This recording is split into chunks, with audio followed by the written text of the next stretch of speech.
kalian yang menonton video ini pastinya sudah memiliki niat untuk membuat komik, bukan?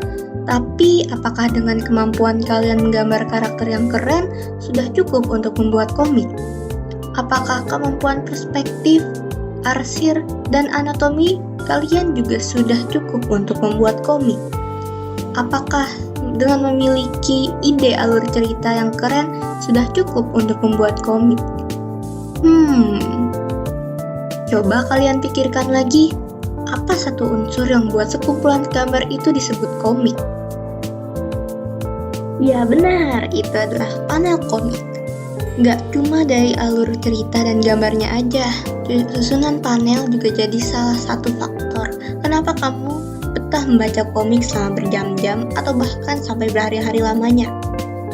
Disclaimer, video materi pembelajaran ini ditujukan untuk siswa fase D atau di kelas 7-9 sampai fase F atau di kelas 11-12.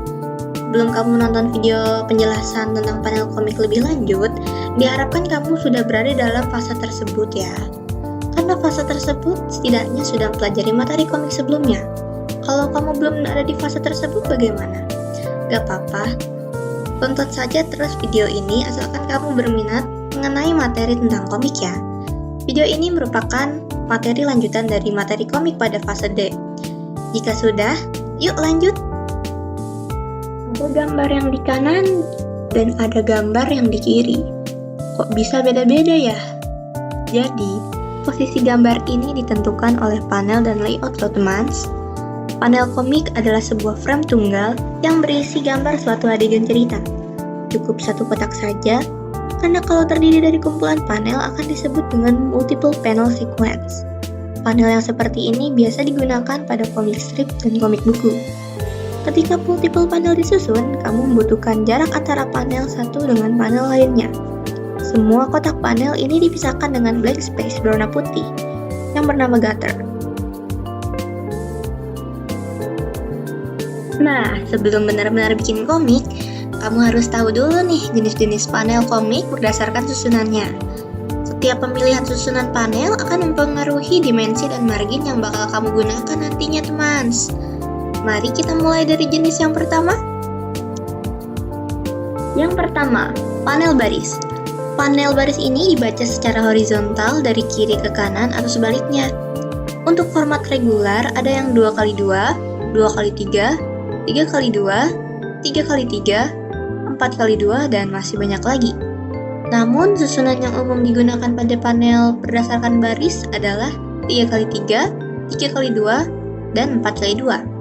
Kalau panel baris irregular, susunannya vertikal tapi nggak sejajar, membuat jumlah dan ukuran tiap panelnya berbeda-beda, temans. Bentuknya yang nggak beraturan membuat jenis panel ini hanya dihitung berdasarkan barisnya saja, misalnya seperti 2 baris, 3 baris, dan 4 baris. Berikutnya adalah panel kolom yang dibaca secara vertikal dari atas ke bawah, sama seperti panel baris. Panel kolom dibagi menjadi regular dan irregular, mans.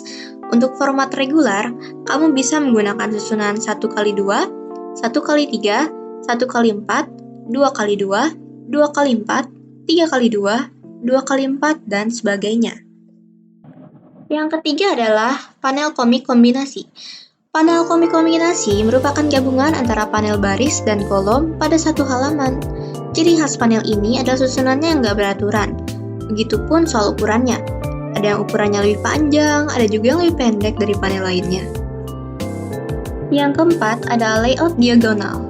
Nah, kalau panel yang ini nggak mengikuti aturan vertikal atau horizontal maupun aturan panel kolom atau panel baris ya.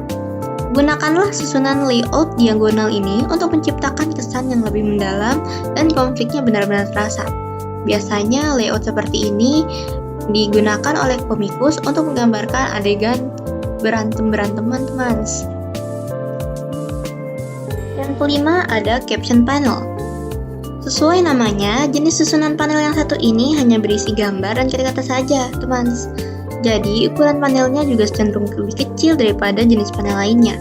Kata-kata dalam panel diletakkan di dalam sebuah balon kata yang berukuran berbeda, sesuai dengan jumlah kata yang diucapkan oleh karakternya. Sekarang, kalian sudah tahu nih jenis-jenis susunan panel komik beserta alur bacaan berbagai macam komik. Sekarang mau bikin komik jenis apapun jadi jauh lebih mudah, bukan? Yuk, mulai bikin perencanaan cerita dan tentukan jenis panel apa yang akan kamu pakai untuk komikmu. Kami pamit undur diri, terima kasih sudah menonton. Semoga materi di video ini bermanfaat buat kamu yang mau buat komik ya. Sampai jumpa!